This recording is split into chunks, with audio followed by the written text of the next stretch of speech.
Hey, what's up? What's up? I'm gonna get out your way. I'm gonna get out your way. So go ahead and take a look up there and get your agenda. And then I'm moving forward. Pause the screen if you need it. Again, pause the screen if you need it. All right, cool. I'm gonna go ahead and then once you've unpaused, you should be right here. And then I'm gonna give you a few minutes to this. So pause the screen, get all this taken care of right here. Make sure it says empathy in your own words. Make sure you look at your first trimester goals, and then we will come back at it. All right, so hopefully you got all of that in your journal there. But how are your first trimester goals going? Hey, let me know. How are they going so far? Mine are going pretty good. I give myself a B. I give myself about an 8 out of 10 if I had to score 4 out of 5. You know what I'm saying? 4 out of 5 stars. But I am getting some things done, and there's other areas where I'm like, oh, I need to readjust. So if you're doing well, that's good. Keep doing what you're doing. If you're not doing so well, then it's got to be two things. One, am I executing the plan that I said? So if I am executing it, then maybe I need to make some adjustments in the plan. So for me, I am executing my plan. I just need to make some adjustments. So I need to schedule, right? Like that's one of the things is I'm not doing a good job of making sure that the people are getting into the sting sessions as they need to each week. So I'm scheduling a time for me to look at the students who I want to pull into the sting session. And then that way each week I will be able to do that. But I got to change some things in the way I'm currently doing it because the way I'm currently doing it is not getting it done 100%. Now, if you're not executing the plan that you had, then you just need to go to try and execute what you said. Like whatever you said, however you said you're going to do that, then do that, okay? So again, this is one of those things of achieving goals, one of those things that you got to do, which is to, one, as you're going towards your goal, you need to look at and say, how effective is my plan? How effective is what I'm doing towards getting me to where I want to be?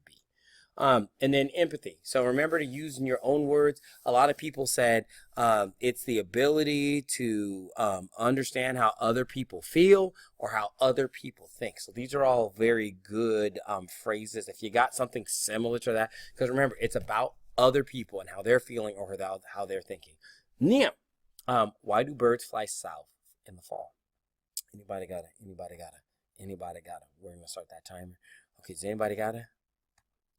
And it's because it is too far to walk. Yeah, it's definitely too far to walk. That's why they definitely fly. Okay, cool. All right, here we are right here. Empathy, right? We talked about this yesterday, the feeling that you understand and share another person's experiences or emotions. So we're going to go ahead and watch this video. So pay attention to how the different characters interact with each other. You may have seen this movie before. You may not. Either way, just pay attention and watch, and then we'll talk about it afterward. Again, pay attention to the different characters' interactions.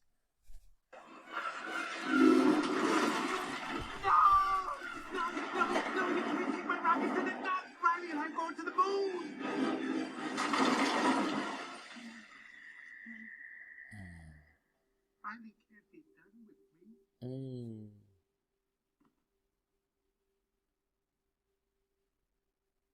Hey, it's gonna be okay. We can fix this. We just need to get back to headquarters. Which way to the train station? I had a whole trip planned for us.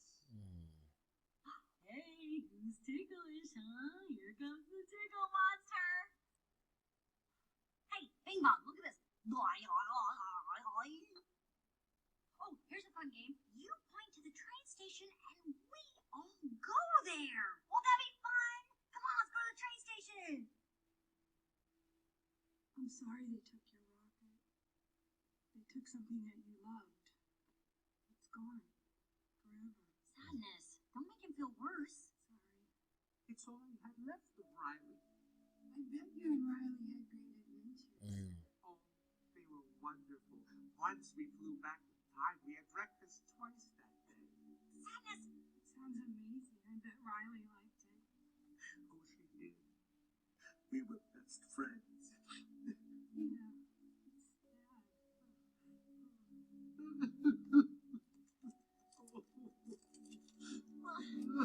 it's sad.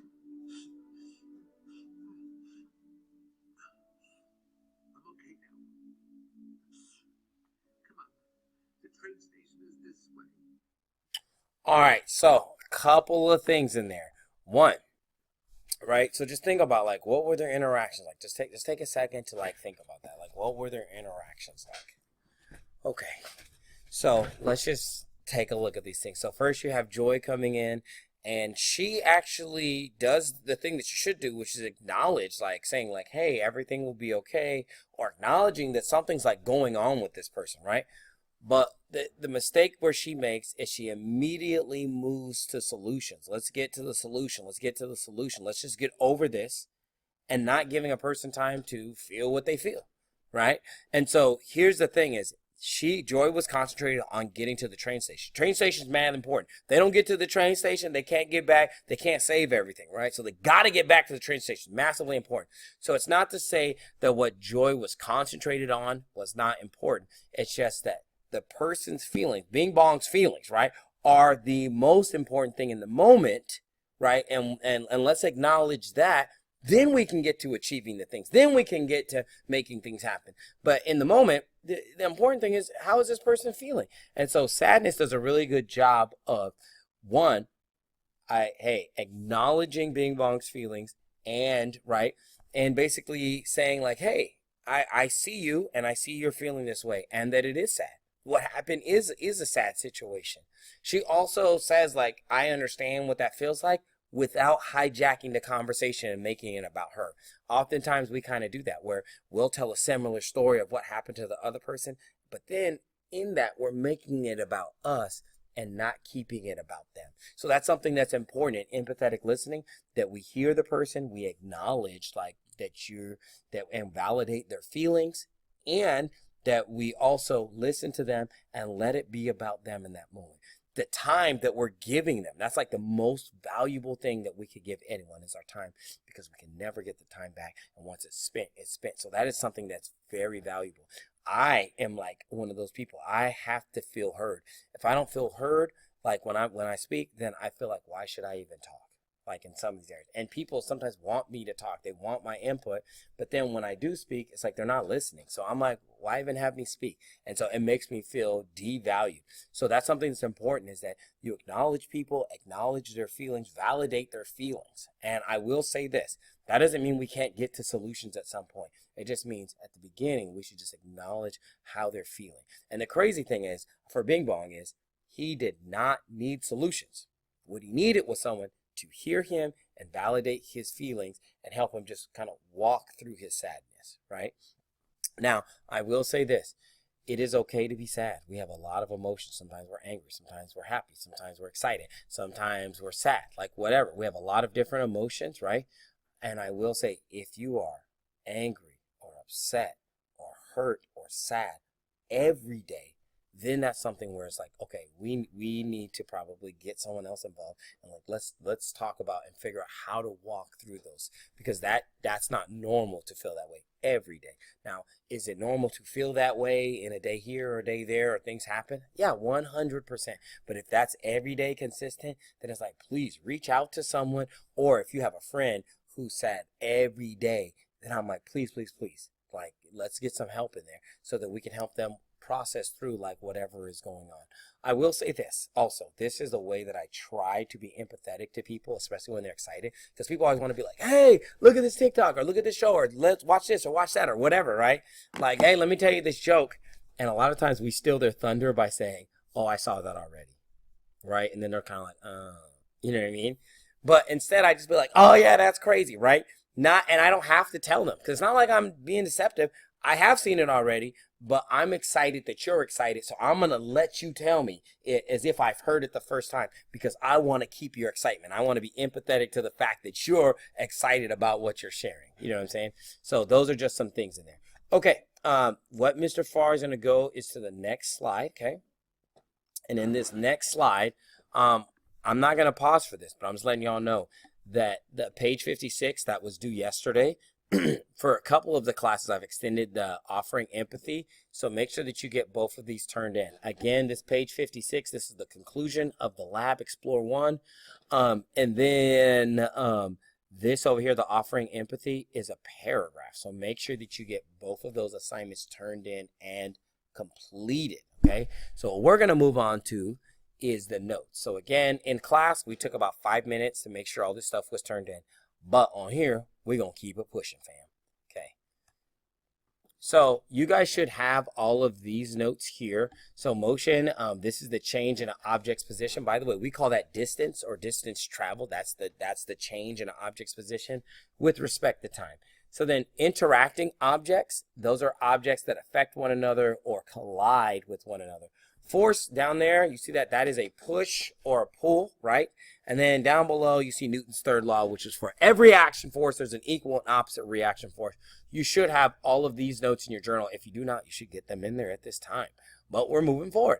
So now we're on to something new. So we've been talking a little bit about acceleration, but we're going to explain it thoroughly. So I'm going to walk through the slide, and then you can pause it if you need more time to get everything written down. Make sure you write everything and the drawings. Yes, the drawings down there and the definition, everything. So acceleration is a change in motion caused by unbalanced force acting on an object. So if there's an unbalanced force or forces acting on an object, then it's going to result in acceleration. Now, acceleration has three parts. I know this is not the way that we conventionally think about acceleration, but this is the way that we calculate and think about acceleration as it pertains to science. So this includes three things: increasing speed, decreasing speed, and if there's a change in direction. So if the object increases in speed, that's acceleration. If it decreases in speed, that's acceleration. And if it changes direction, then that also is acceleration.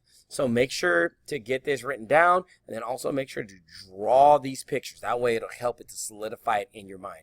Pause the screen if you need it. Mr. Farr is moving to the next vocab word.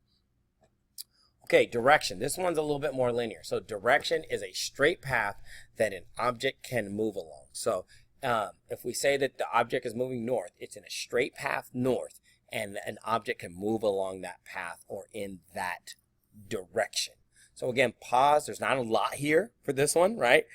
Pretty much everyone understands what a direction is, and again, it's just a straight path that an object can move along. So again, just pause the screen if you need to write all this down. Just pause it, write it down, and then I'm going to move forward to one more vocab because it is note-taking time, okay? All right, the very last one is here. So Newton's second law of motion. The acceleration of an object is directly proportional to the net force and inversely proportional to its mass. Okay?